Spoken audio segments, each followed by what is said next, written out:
이 시간에는 우리 지시연 집사님 간증 시간 갖도록 하겠습니다.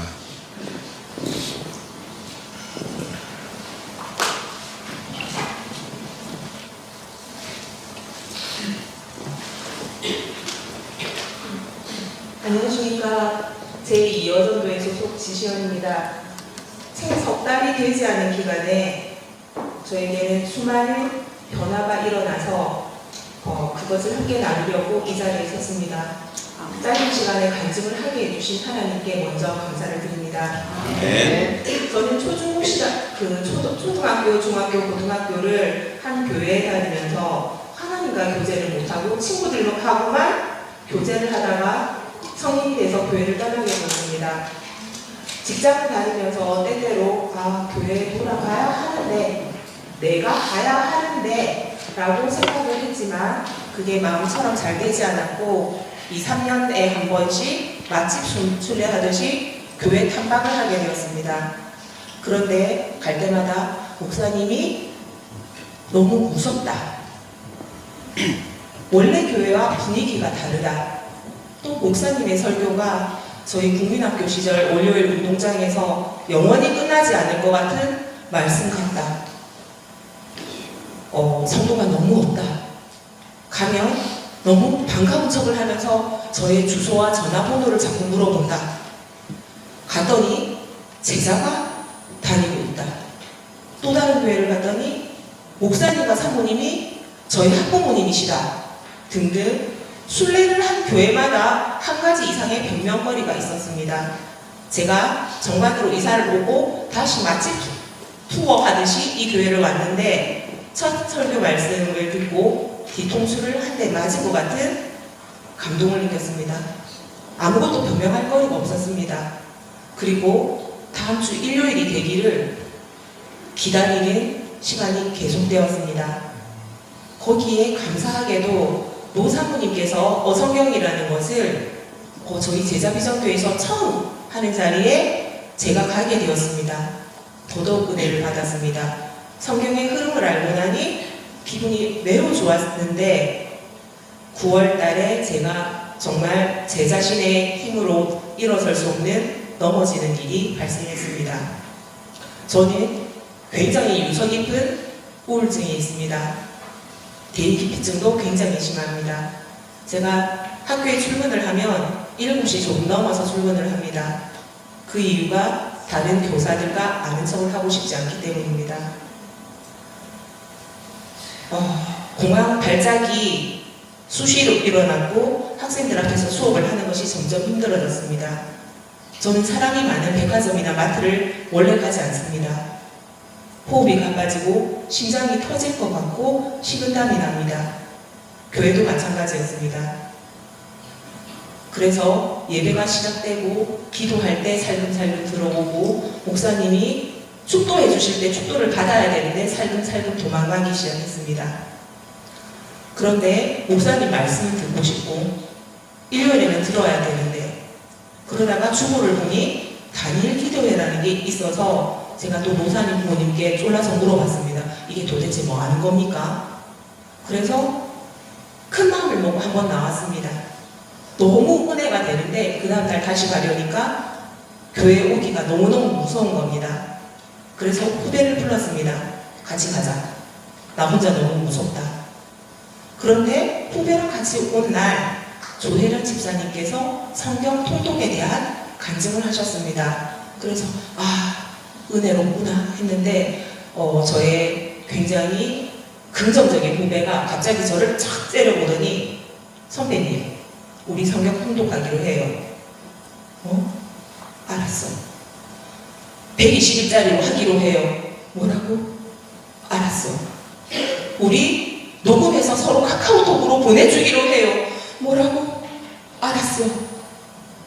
선배님, 우리 선후배 따지지 말고 안 보내면 서로 질타하기로 해요. 뭐라고? 정말 알았어. 저는 강박이 있는 사람입니다.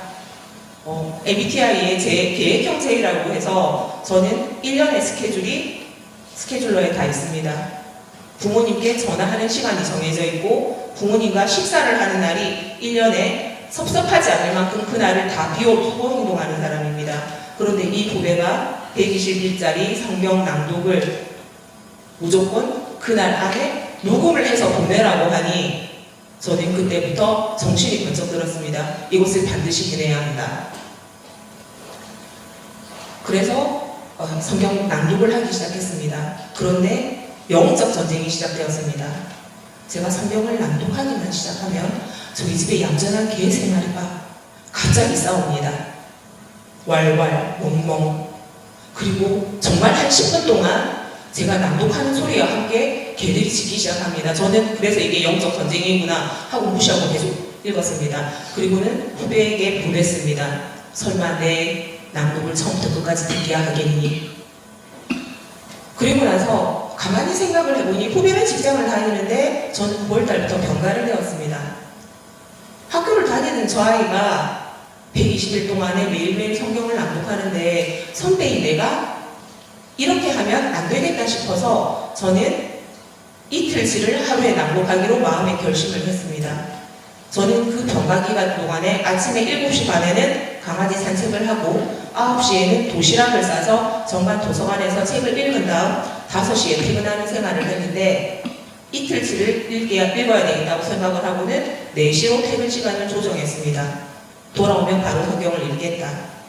왜냐하면 6시에는 강아지 밥을 줘야 합니다. 그렇게 하다가 제가 먼저 10년부터 읽기로 시작을 했는데 구약을 읽으면서 뭔가 마음이 이상해집니다. 그전에는 제가 성경을 읽을 때 창세기 좋습니다. 재밌습니다. 출애굽기 신납니다. 그런데 레위기부터 정말 제 위기가 오기 시작해서 지나갈수록 이놈의 규빗, 이놈의 세겔, 이놈의 문화 이러다가 안 되겠다. 신약을 읽자. 그러다가 요한계시록이 되면 다시 머리가 빙글빙글 돌아서 다시 창세기를 시작하고 이런 루틴이 계속되었는데 낭독을 하다 보니까 저한테는 성경이 너무 어려웠습니다. 그래서 어성경의 성경과 현대인의 성경 2권을 펴놓고 같이 낭독하기 시작했습니다. 모르겠는 것은 현대인의 성경으로, 조금 알아듣는 것은 어성경으로. 그러다가 신약이 끝나고 저는 신약 먼저 읽었거든요. 구약을 읽기 시작하는데 뭔가 마음이 이상한 겁니다. 저는 후배들에게 저는 종종 제 마음에서 바람이 부는 소리가 들린다라고 후배들한테 얘기했습니다. 정말 마음에서 바람 부는 소리가 들립니다.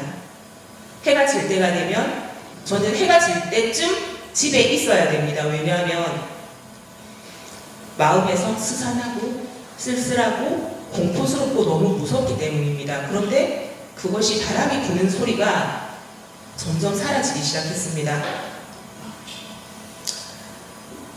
그러다가 어머니가 김장을 담는데 전 항상 감상으로 담지 못하고 머리 끝까지 불만이 오른 상태에서 내가 아니면 누가 할 거야? 하고 김장을 담았는데 10수년간 그랬는데 불만이 안 생기는 겁니다. 이게 뭐지? 그리고 나서 웃기 시작하는 겁니다. 저는 진심으로 웃은 적이 제가 기억하기로는 별로 없습니다. 저는 개그 프로그램을 굉장히 극혐합니다. 텔레비전을 틀어서 사람들이 개그 프로그램을 보고 있으면 저는 나가버립니다. 저게 뭐가 웃겨? 제가 좋아하는 거는 냉소적이고 세상에 비틀린 것을 꼬집어 말하는 블랙 코미디만 좋아했습니다. 그런데 웃습니다. 웃기 시작했습니다. 그리고 감사하는 마음이 생기기 시작했습니다. 1월 초부터 어떻게 하다 보니까 새벽 기도를 나오게 되었습니다. 방학이라서 지금 딱 하루 늦잠 자서 빼먹고 그 다음부터는 새벽 기도를 다 나오기 시작했습니다. 2부 예배를 저는 같이 밥 먹는 게 너무 싫어서 매번 도망을 갔습니다. 사람들과 밥을 먹는 것 자체가 공포스러웠는데 갑자기 밥을 먹기 시작했습니다. 그리고 120일 일독을 제가 71일 만에 일독을 하게 되었습니다. 그리고 지금은 60일독으로 읽고 있습니다. 여행을 가서도 저는 강박적인 사람이라서 가족과 여행을 가면 작은 방에 들어가서 성경을 중얼중얼 읽습니다. 그거까지는 이해를 하는데 제가 사복음서를 읽으면서 가족들은 저 방에 있는데 저는 작은 방에서 통곡을 하면서 읽었습니다. 나왔더니 이렇게 쳐다보는 가족들의 무슨 일이야? 성경 읽는데 갑자기 왜 울어? 응? 그냥 눈물이 나왔어. 가슴을 치면서 제가 죄인된 것에 대해서, 그 다음에 이런 나를 살려주신 하나님에 대해서 감사기도를 올렸습니다. 저는 정말 유서 깊은 대인기피증과 우울증을 앓고 있습니다.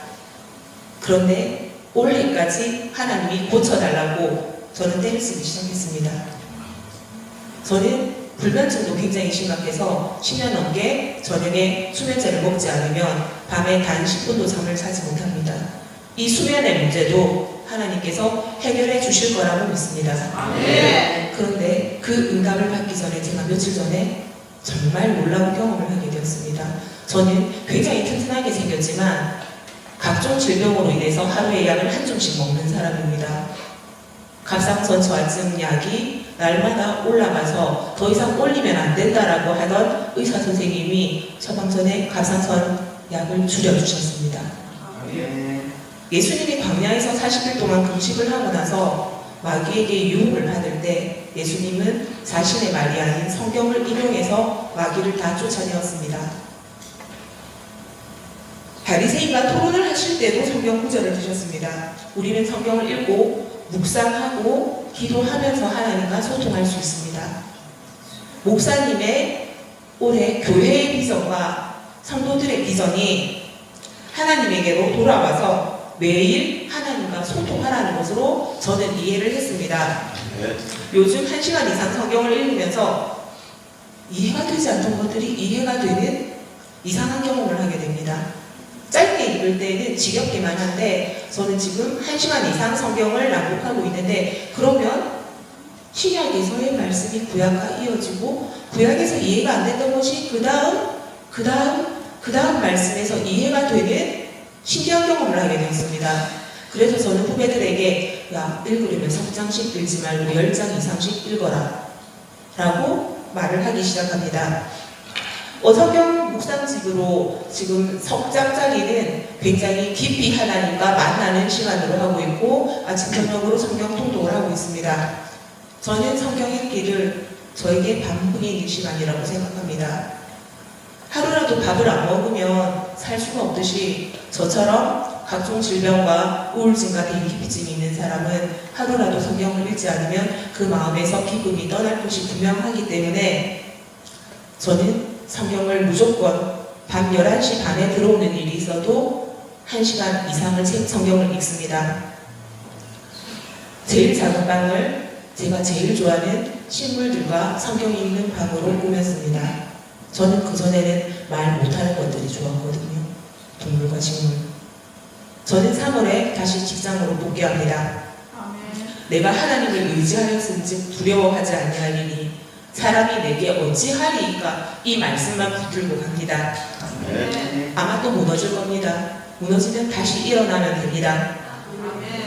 제가 무너지는 모습은 제가 점심을 먹지 않고 살금살금 도망가는 모습을 보면 아, 무너졌구나 라고 생각하고 제 이름을 부르지 말고 성경! 하고 불러주시면 제가 다시 힘을 내서 성경을 읽도록 하겠습니다. 어느 목사님께서 유튜브에서 말씀하시기를 성경 통독은 10번을 아주 빠르게 읽고 그 다음에는 자기 나이만큼 읽으면 이해가 된다라고 하셔서 그 말씀을 듣다가 제가 무릎을 탁 섰습니다. 중학교 때 읽었어야 하는데 이 언제 다 읽을 거야? 성경을 통독하면서 제가 바뀐 것들과 이런 경험들은 성도분 여러분들은 다 다르게 은혜를 받으실 줄로 생각합니다. 그렇지만 여러분이 가장 약한 부분을 하나님께서 건드려 주실 것을 저는 믿습니다. 제가 받은 이 기쁨과 이 감사의 느낌을 같이 나누고 싶어서 이렇게 간증하게 되었습니다. 감사합니다.